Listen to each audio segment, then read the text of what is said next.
세상 잡다한 것들을 리뷰하는 시간. 잡스러운 리뷰.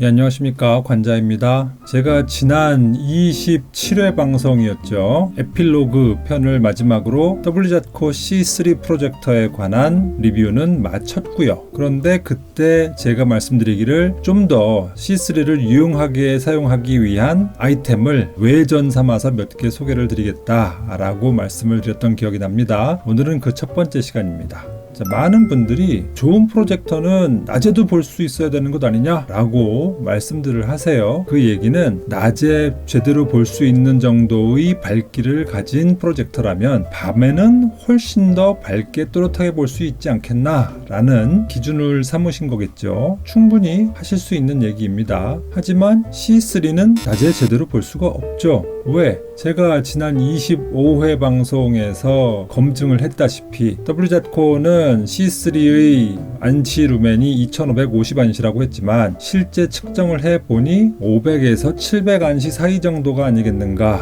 라는 결과를 얻었고요. 대낮에 틀어보면 아무리 저희 집의 벽지가 약간 거친 느낌의 베이지색 벽지라고 하더라도 2550안시라면 이렇게 나올 수가 없죠. 거의 보이지가 않잖아요. 그래서 C3는 도저히 낮에는 제대로는 볼 수 없는 그런 프로젝터다 라는 것은 이 그림을 통해서도 확인이 됩니다. 하지만 이대로 물러나면 관자가 아니죠. 마치 램프의 요정 지니처럼 제가 여러분들의 소망을 이루어드릴 수 있는 그런 아이템을 가지고 왔습니다. 그것은 바로 고휘도 스크린입니다. 지난 광군제 시즌 때 구매를 했고요. 가격도 비교적 쌉니다. 할인을 받아서 사기는 했지만 한 3만원대 그 정도의 가격대를 보이고 있습니다. 3만원 정도 들여가지고 낮에 또렷하게 빔 프로젝터를 볼 수 있으면 그것처럼 좋은 게 없죠. 아주 꿀 떨어지는 아이템 아니겠습니까? 그래서 주문을 했고 받았습니다.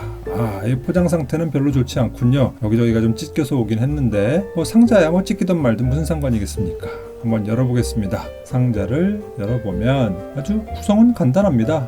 위에 양면 테이프가 붙어있는 고리들이 한 10여 개 들어있고요. 그리고 스크린입니다. 여기 보시면 심플 프로젝션 스크린이라고 되어 있고 120인치 16대 9 비율이다 라는 것이 쓰여 있죠. 자, 요거를 뜯어보면 이렇습니다. 그냥 스크린이에요. 커튼 같은 스크린입니다. 두께도 별로 두껍지 않아요. 일반 면티 정도의 그런 느낌이랄까? 그 정도의 두께입니다. 물론 이 재질은 면이 아니고요. 화학 섬유입니다. 한쪽은 약간 하얀색 빛이 나는 회색, 그리고 다른 한쪽은 약간 반딱반딱한 금속 재질의 느낌이 나는 그런 소재가 코팅이 되어 있고요. 그런데 우리가 직접 영상을 쏘는 부분은 이 하얀 쪽이 아니라 약간 어두운 회색빛이 나는 금속성의 반사물질이 도포된 이 부분입니다. 그리고 맨 가장자리에는 검은색 천이 쭉 둘러서 있고 거기에 둥근 철 구멍들이 박음질이 되어 있습니다. 여기에 고리라든가 아니면 끈이라든가 이런 것을 넣어서 고정을 시키는 용도가 되겠죠. 자, 이제 이것을 벽에 고정을 시키는 게 문제인데 이 스크린의 크기가 워낙 크다 보니까 이걸 표면이 거친 실크 벽지에 양면 테이프로 고정을 시킬 수가 없을 것 같더라고요. 그래서 이것은 붙일 것이 아니라 매달아야겠구나 라는 생각을 하게 되었고, 그래서 집에 창고를 좀 뒤져보니까 남는 커튼 레일이 있더라고요. 그래서 그것을 천장에다가 고정을 시켰습니다.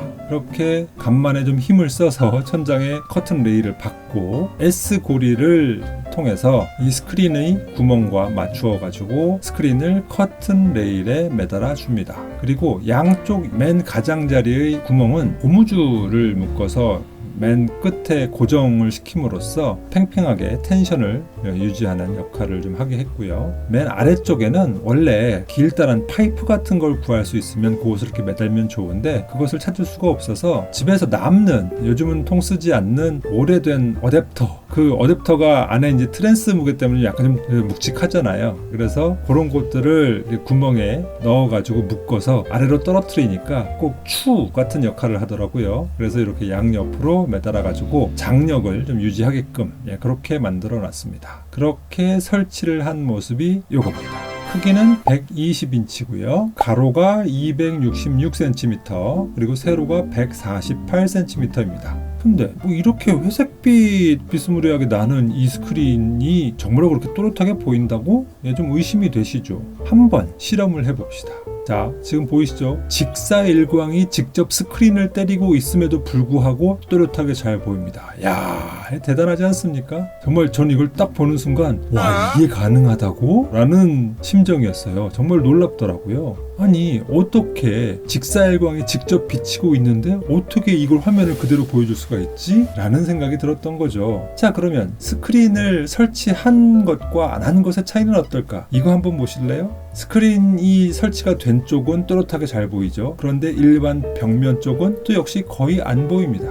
이렇게 드라마틱한 차이를 보여줍니다. 와, 대단하지 않습니까? 자, 그러면은 궁금하지 않으세요? 아니, 어떻게 이게 가능할 수 있지? 무슨 마법을 쓴 거야? 이게요, 이 스크린의 표면에 금속 재료가 이제 도포가 된 것 같아요. 그래서 광선이 표면에 닿으면 그것을 다시 반사를 하는 겁니다. 반사의 종류에는 세 가지가 있다고 해요. 정반사, 난반사, 그리고 재귀반사라는 게 있는데요. 정반사는 광선이 들어온 쪽에서 튕겨가지고 반대쪽으로 나가는 게 정반사고요. 난반사는 표면에 굴곡이 있다 보니까 울퉁불퉁 어지럽게 흩어지는 빛을 난반사라고 하고요. 재귀반사는 빛이 들어온 쪽으로 다시 반사를 하는, 그게 바로 재귀반사입니다. 그 재귀라고 하는 것이 다시 돌아온다라는 거잖아요. 빛을 쏘았을 적에 빛을 쏜 방향으로 다시 빛을 되돌린다라는 측면에서 재귀반사라고 하는 용어를 쓰나 봐요. 스크린을 좀 확대를 해보면 표면이 평탄하지가 않고 자글자글자글하게 홈들이 있어요. 빛을 여기에 쏘면 여기에 금속 처리가 되어 있다고 했잖아요. 금속에 닿은 빛이 이 자글자글한 이 홈 속으로 다 빛이 들어가면서 그 안에서 반사가 되어가지고 결국은 다시 빛이 온 쪽으로 빛을 되쏜단 말이죠. 그래서 빛이 온 쪽에 사람이 앉아 있으면 쏘아진 빛과 맞먹는 정도 밝기의 빛을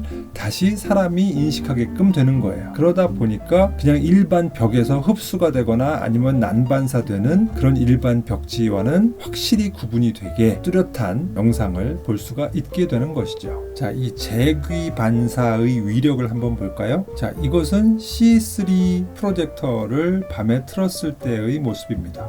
뭔가 이상하지 않습니까? 아니, 프로젝터 중심으로 후광이 비쳐. 아니, 무슨 부처님이나 예수님도 아니고 프로젝터에 웬 후광이야. 예, 이게 바로 재귀반사의 위력이죠. 즉, 빔 프로젝터의 렌즈로부터 빛이 나갔을 적에 그 나간 빛이 스크린을 통해서 반사가 되어서 다시 프로젝터로 돌아오는 거예요. 그러다 보니까 프로젝터 중심으로 이렇게 훤하게 후광이 나타나는 것이죠. 자, 이걸 보면 이 후광이 미치는 부분이 한정이 되어 있죠. 그리고 이 후광이 비치는 그 부분을 중심으로 해서 반사가 되는 영역이 생기게 되는데, 이 반사가 되는 영역은 환하게 볼 수 있어요. 이게 바로 재귀반사의 위력입니다. 그런데 보시면 아시겠지만 너무 접혀와가지고 줄들이 보이잖아요. 그럼 이걸 어떻게 해결할 것이냐? 이거 다림질이 가능합니다. 그래서 물을 뿌려가지고 슥슥슥 다리면 100% 완벽하게 펴지지는 않아도 충분히 영화를 감상하는데 지장이 없을 정도로 주름이 다 펴집니다. 그래서 낮에도 아무런 지장 없이 프로젝터를 즐길 수 있는 유리의 꿈이 구현이 된 거죠. 그러면 이 고위도 스크린이야말로 궁극의 해결책인가? 아무런 단점이 없는가? 하면 그건 아닙니다. 자, 이 고휘도 스크린의 단점이라고 한다면 이렇게 환하게 볼 수 있는 각이 좀 한정이 되어 있어요. 제가 아까 전에 그 재귀반사의 위력을 보여드린 적이 있었죠. 프로젝터의 광원은 되게 좁잖아요. 그래서 그것이 스크린에 부딪혀가지고 다시 그 빛이 돌아오는 영역이 한정이 되어 있어요. 되게 넓은 게 아니라고요. 그러다 보니까 이 반사된 밝은 빛을 즐길 수 있는 범위가 어느 정도 제한이 되어 있습니다. 그래서 제 생각에는 이 밝은 빛을 동시에 누릴 수 있는 정도의 사람은 4명 정도가 나란히 앉아있을 만한 정도의 넓이밖에 안 되는 것 같아요. 그것도 프로젝터 근처에 얼굴이 있어야 돼요. 프로젝터를 천장에 매달아놨는데 방바닥에 앉아서 본다든가 하면은 잘 안 보여요. 그래서 프로젝터와 사람의 눈이 비슷한 위치에 있어야 되고 그 범위는 한 4명 정도가 맥스다. 그러다 보니까 가족들이 다 같이 관람을 하려면 되게 옹기종기 오손도손 모여서 프로젝터를 아마 봐야 될 겁니다. 이거 뭐 가족 사랑을 더 북돋아주는 계기가 되려나요?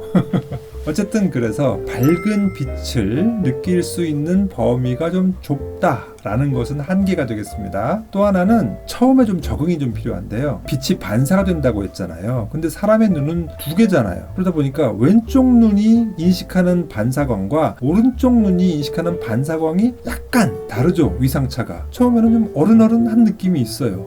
그래서 처음에는 이거 뭐지? 약간 어지러운데? 라는 느낌이 들 수도 있습니다. 근데 그것은 금방 적응은 되더라고요. 어쨌든 그래서 그 양 눈이 인식하는 빛의 반사각이 다르기 때문에 살짝 어른거리게 비칠 수 있다. 적응되기까지는 약간 혼란스러울 수 있다 라는 게 단점입니다. 그리고 또 하나의 단점은 애 있는 집은 이거 좀 조심하셔야 됩니다. 특히나 이제 어린아이가 있는 집은 막 뛰어댕기고 막 만지고 또 무슨 막 그리고 막 이럴 수 있잖아요. 그래서 막 벽지에다가도 애들 막 낙서도 하고 막 이러잖아요. 이 스크린에다가 만약에 낙서를 한다? 그럼 좀 난감해집니다. 왜? 일단 스크린이 하얀색 빛을 비춰야 되는 부분에 이제 애들 낙서가 보이면 되게 거슬리겠죠. 그럼 그걸 지울 수가 있어야 되는데 이걸 보실래요? 제 딸내미가 친구랑 같이 놀다가 여기다가 이제 빨간색 사인펜으로 이렇게 슥 하고 그어놨더라고요. 그래서 그걸 맨 처음에는 물로도 닦아봤다가 뭐 아세톤으로도 뭐 닦아봤다가 물티슈로 막 빡빡빡 문질러도 봤다가 하다 보니까 불사. 이 고위도 스크린은 표면에 굴곡이 있다고 했잖아요. 그 굴곡을 제가 뭉개버린 거예요. 그러니까 일부분이 도포된 그 금속 성분들이 이제 벗겨지면서 난감하게 이제 수습을 할 수 없는 지경이 된 거죠. 그래서 만약에 낙서를 한 부분이나 이런 것들이 좀 얼마 안 되고 티가 많이 안 난다라고 한다면 그냥 두세요. 그냥 두는 게 제일 좋은 것 같아요. 괜히 이걸 지우려고 용을 쓰다가 오히려 스크린을 망치는 경우가 있으니까 저처럼 그렇게 과오를 범하지 마시고 그대로 두시는 게 낫겠다 라는 그런 팁을 좀 드립니다. 이것도 단점 중에 하나겠죠. 표면이 상하기 쉽다라는 것이 단점이 되겠습니다. 물론 손자국이 남는다던가 이런 경우에는 그냥 슥슥슥 물티슈로 닦아주면 다 해결이 됩니다. 하지만 이렇게 뭐 잉크 같은 게 묻었을 적에 빡빡빡 지우면은 분명히 상한다는 거 유념을 하시고요. 그리고 살 때 하나 주의를 하셔야 되는 게 있는데 어떤 제품은 가장자리에 이렇게 테이핑이 돼 있고 거기 구멍이 뚫려 있는 게 아니라 그냥 딱 천만 오는 경우가 있어요. 그럼 이제 좀 난감하죠. 그리고선 동봉되어서 오는 게 길다란 양면 테이프가 이제 같이 오는 거예요. 그래서 이 커다란 스크린을 이제 사각형을 둘러가지고 아예 양면 테이프로 덕지덕지 붙여가지고 벽에 딱 부착을 해라 라는 그런 취지 같은데 저는 별로 좋은 것 같지 않아요. 왜냐하면 일단 벽에다가 뭔가를 붙이는 것이 좀 부담스럽잖아요. 물론 자가인 경우도 있겠지만 월세나 전세 사시는 분들도 있잖아요. 그러면은 이 집에다가 뭔가 흠집나게 하는 걸 집주인이 되게 싫어하지 않습니까? 그리고 자가이신 분들도 집을 좀 깨끗하게 쓰시는 분들은 집에 뭐 덕지덕지 붙이는 거 싫어하시는 분들도 많을 텐데 그래서 벽지에다가 직접 뭔가를 붙여가지고 내지는 뭐 못을 박아가지고 이러는 건 좀 아닌 것 같고요. 레일 같은 거나 아니면 이렇게 뭐 조그만 못 같은 걸 박아가지고 거는 방법을 좀 생각을 해보셔야 되는데 그러기 위해서는 이렇게 철로 된 구멍이 필수입니다. 그래서 꼭 이 가장자리가 걸 수 있는 구멍들이 있는지 그리고 이 스크린과 일반 벽지를 구분을 할 수 있는 검은색 테이핑이 되어 있는지를 확인을 하시고 사시면 후회 없이 사용하실 수 있지 않을까라는 그런 생각이 듭니다.